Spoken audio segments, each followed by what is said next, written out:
Hello, this is Mr. Bay. Today we're going to be talking about GG2, identify phases of the moon. So the first thing I want to point out is that once you understand how this works, answering most of these questions get pretty straightforward. So the first thing I'm going to do is just complete the circle on the phase of the moon right here, here, here, here, here, here, here, here, and here. Then we have the human, which is us. We are on Earth, so we're only able to see one side of the moon at all times. The side that's facing us, or the side that's inside the circle, we can see. But anything outside of the circle is the part of the moon that we cannot see. So because of that, I'll purposely just black these parts out so that you understand we can only see the side of the moon that faces us at all times. Whether or not the moon is actually getting light on a specific side. So do that, do that, and do that. Cool. Now, with this information, we can now identify the phases of the moon fairly straightforward. So I always like to start at number one. Number one, from the perspective of a human, you don't see anything. You see the dark side of the moon. Therefore, number one is always going to be a new moon. On the flip side, if you go to number 5 and you were looking at this direction, you would only see the light side of the moon. Therefore, this will always be a full moon here. In rare cases, you'll get a lunar eclipse, but that's rare. Anyways, moving up to 7 and to 3, you will only see half of the moon that's lit up at any point in time. So since you're seeing only half of the lit up moon, and that's half of the moon itself, you're seeing a quarter of the moon in reality. So therefore, this will be a quarter moon. And the one down here will also be a quarter moon. And then, if we look to numbers 4 and 6, you'll notice that there's more white than dark. And because of that, you guys will have a gibbous moon here. And you'll also have a gibbous moon over there. And last but not least, on positions 2 and 8, you see more darkness here at 8 and 2 compared to light. Therefore, these will both be crescent moons that you see here on these two positions. Now, there is one more thing that this IXL talks about, and that is the concept of a waning moon versus a waxing moon. So I'm going to put this in a different color. So I like to start at number 1, going to number 5 here.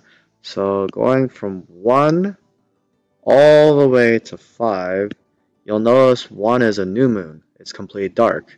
And you start seeing more and more and more and more of the moon as you go from position 1 to 5.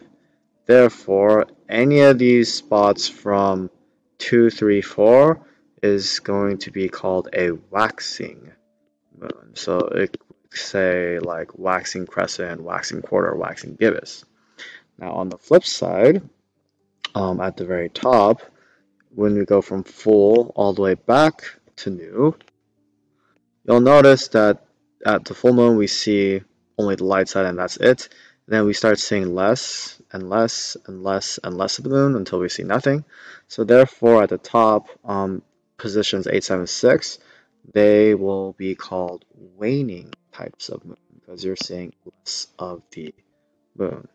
So with that information, you should be able to tackle most of the IXL questions that are posted on stages 1, 2, and 3. So I'm going to be jumping around stages just to give you an idea of how this works. So for this question, we see the moon at the very top right there. You'll notice that at this position, you'll only see half of a light side and half a dark side given the position of where you're on Earth. So therefore, this will be a third quarter moon. For this one, it's the exact opposite. Since you're on the opposite side, you will only be able to see half of a lit moon, half of a dark moon, because the other half you won't be able to see. So you get a first quarter moon there. And then for this one, because of the orientation of the moon being behind the Earth, we're not talking about lunar eclipses, you only see the light side at the whole time, so you'll get a full moon right there. We'll go to stage 2 now. So for this part, you'll notice at this orientation, if you look at the half that you can see, you'll see more of the lit side compared to the dark side. So therefore, this will be a gibbous moon, a waning gibbous moon. For next one, once again, from this orientation, you'll see more of the lit side of the moon compared to the dark side. So therefore, you'll get a waxing gibbous moon. And we'll do one more right here. You will only see the dark side of the moon from this orientation, so therefore you will get a new moon for that question. Now jumping to stage number 3. So for this one, it gives you the picture of the moon, and then you have to guess where it is in the position. So once again, you see more dark than light from this orientation. So based off of that information, you should be guessing either 8 or number 2. Thankfully, that's one of the numbers there, so you go with number 2. For this one, you see mostly dark and just a sliver of the light, which means once again it's a crescent moon, which means it's going to have to be on this side here. So it's got to be either 2 or 8. So this one, we're going to pick number 8. And for this one here, you see half of a lit moon.